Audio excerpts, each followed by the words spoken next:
Here at First Baptist Church Conroe, we are so excited about the new vision we've launched into this year in 2020.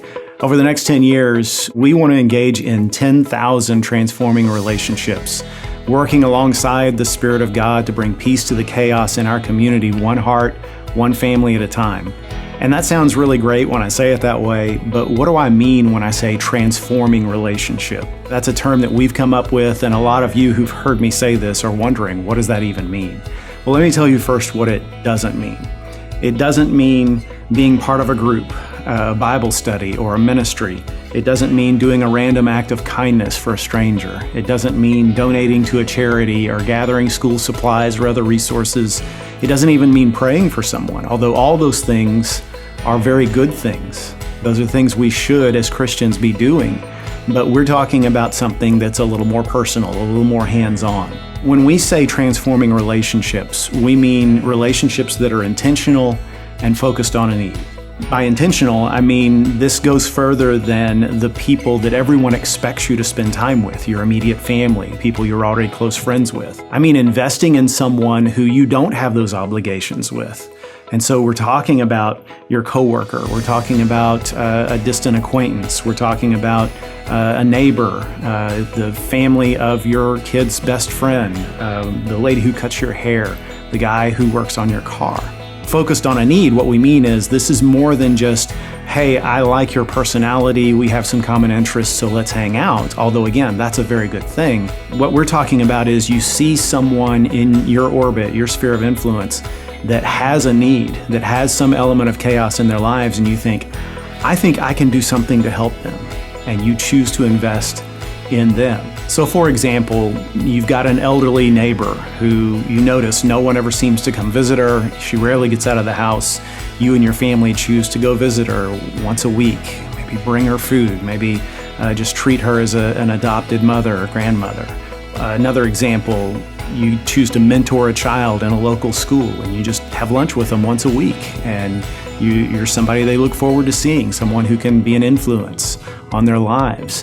Maybe you and your spouse partner with another couple, a couple that's newly married or engaged to be married, or maybe someone who's been married a while and they're struggling to stay together, and you come alongside and just meet with them once a week and go to dinner together, pray together. At work, there's someone you see who's just struggling with mounds of debt, and you happen to have some skill in finance, and so you help them form a budget, and then you walk alongside them and check in with them on a regular basis and see how they're doing until they get to a point of financial freedom and independence. You know, a perfect example of a transforming relationship is you're a Christian kid at a local school, and there's a kid at your school who's being bullied that everybody else makes fun of, and you choose to be that child's friend. You choose to be the only one who treats them with kindness.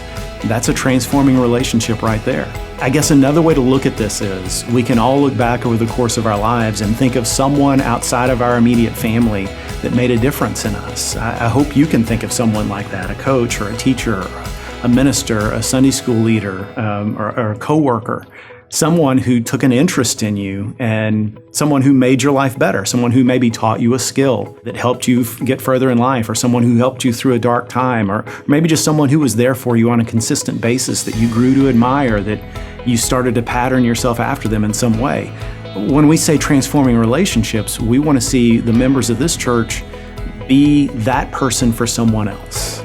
And we want to see that happen 10,000 different times. When that happens, that's going to make a tremendous impact on our community. And the number 10,000 is really just a number. We came up with that number because we thought in a community our size, 10,000 lives touched would make a tremendous impact. But it's not really about the number, it's about the people. Think and pray, who can I reach? Who has God placed into my orbit who needs my help, who I could invest in? Ask God to show you the people that He wants you to invest in. Some of these relationships are going to lead to opportunities for our church members to share their faith with people who don't know Jesus. And some of those we hope will lead to salvation.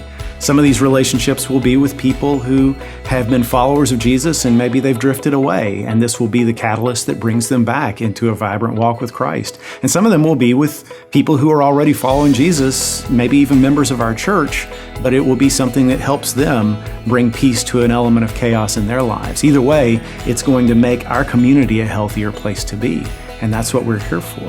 I hope you'll pray over the next 10 years that God will prepare our hearts.